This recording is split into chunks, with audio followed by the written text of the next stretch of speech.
Club Culture d'Europe 1 matin au sommaire. La sortie de la semaine dans un instant, Olivier Benkemoun. Bonjour.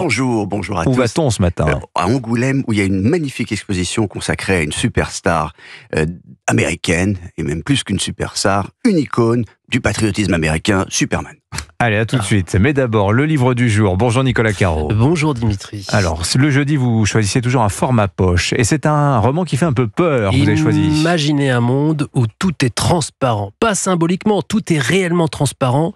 Les murs des immeubles et des maisons sont fabriqués dans un verre spécial. On voit tout et tout le monde tout le temps. Interdiction de dissimuler quoi que ce soit. Même la nuit, une lumière rouge s'allume automatiquement. C'est la société de 2049 décrite dans le roman de Lilia Hassen, Panorama, qui sort chez Folio aujourd'hui. Mais pourquoi vivrions-nous dans un tel monde ? Et pour éviter les crimes, et je peux vous dire que ça marche. Zéro problème, c'est compliqué évidemment pour les malfaiteurs, alors attention, chacun fait comme il veut. Il existe d'ailleurs un quartier qui s'appelle les Grillons, qui ressemble à nos bons vieux quartiers d'aujourd'hui avec des briques et du ciment à l'ancienne. On fait ce qu'on veut chez soi, mais c'est d'un ringard. Surtout, il y a de la drogue qui circule et la criminalité est au maximum, alors que dans les quartiers comme Bentham ou Paxton, où on est obligé de tout montrer, c'est très très tranquille. Plus de tromperie, plus de cambriolage, tranquille, jusqu'au jour où toute une famille disparaît d'un seul coup. Les parents, Miguel et Rose, et le fils. Bon, il se trouve que c'était une famille un peu particulière, elle, artiste torturée, lui, plus ou moins poète, et le fils, souffre-douleur de l'école. Mais quand même, c'est pas normal de disparaître comme ça. Et personne n'a rien vu. C'est ça le problème. L'énigme, pas de trappe, pas de sous-sol, c'est interdit. Et pourtant, personne ne les a vus partir. C'est une sorte de mystère de la chambre jaune. C'est impossible. Alors la narratrice Hélène, policière, enfin on dit gardienne de protection, enquête sur cette disparition avec son coéquipier et on les suit, nous, dans ce labyrinthe de transparence où tout se voit, tout se sait, mais où on cache l'essentiel, sa propre nature. On veut savoir et on saura, et à la fin, comme dans un beau polar, on se dit « Ah, d'accord !» Sauf que c'est pas seulement un polar, c'est un roman dystopique et un reflet de l'époque, de la nôtre. C'est prenant, ça sonne juste.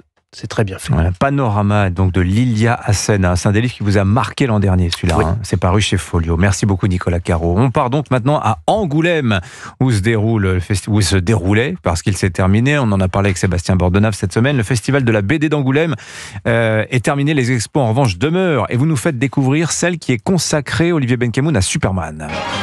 Regarde, C'est un oiseau ? c'est un avion, c'est Superman.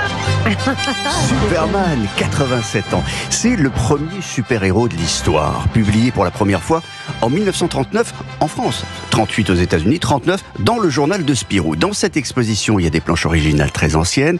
La scénographie est très maligne. Vous adorerez sans doute, vous en particulier, Dimitri, passé par la rédaction du Daily Star. Vous souvenez de Daily Star ? C'est là où travaillait Clark Kent, alias Superman. Mais c'est un parcours surtout qui permet de voir l'évolution politique. Et c'est ça qui est intéressant. L'évolution politique du héros qui a été d'abord le sauveur et le défenseur des ouvriers et des précarisés. Yann Graff, commissaire de l'expo, est au micro européen de Sébastien Bordenave. La Grande Dépression et la Grande Crise de 29 entraînent la création de Superman. Dans les premières aventures de Superman, il s'attaque au malaise social et à la criminalité grandissante dans les grandes villes à cause de la précarité. L'élan patriotique, ça vient plutôt à partir de 41 quand les États-Unis entrent en guerre. Voilà, les États-Unis qui s'engagent donc auprès des Alliés contre l'Allemagne nazie.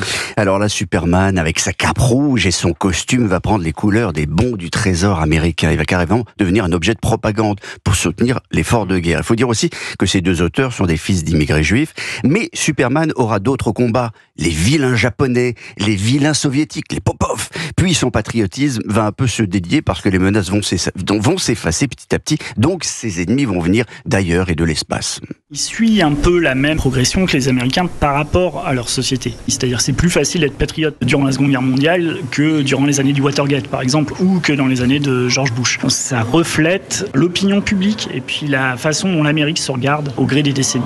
Il va quand même, Superman, se trouver un super ennemi que tout le monde connaît, Lex Luthor. Ah, c'est pas l'ennemi de Spider-Man, celui-là ? Ah, Non, c'est de Superman. Superman. Oh là là. Qui, dans l'une des histoires, deviendra président des États-Unis. Ah ce bon qui causera un affreux dilemme. Combattre le fasciste Luthor ou sauver le président Luthor. Les deux, mon Superman. En tout cas, c'est une exposition absolument passionnante. Mais quand même, il va s'en prendre à Luthor parce que Superman, il botte les fesses des fascistes quand même. Les 1001 vies de Superman. Il se bat contre qui en ce moment, Superman ? Ça continue, j'imagine. Il y a toujours de nouvelles histoires. Contre d'autres ennemis que j'ignore. Les extraterrestres, peut-être. Les 1000, non, ça c'est Et déjà Batman botte les fesses de Superman, je rappelle. Ah oui, ça évidemment. Ah oui, parce qu'il y a deux équipes dans ce studio. Les 1001 vies de Superman, en tout cas, c'est à voir jusqu'au 9 mars à Angoulême. Merci beaucoup, Olivier Benkemoun.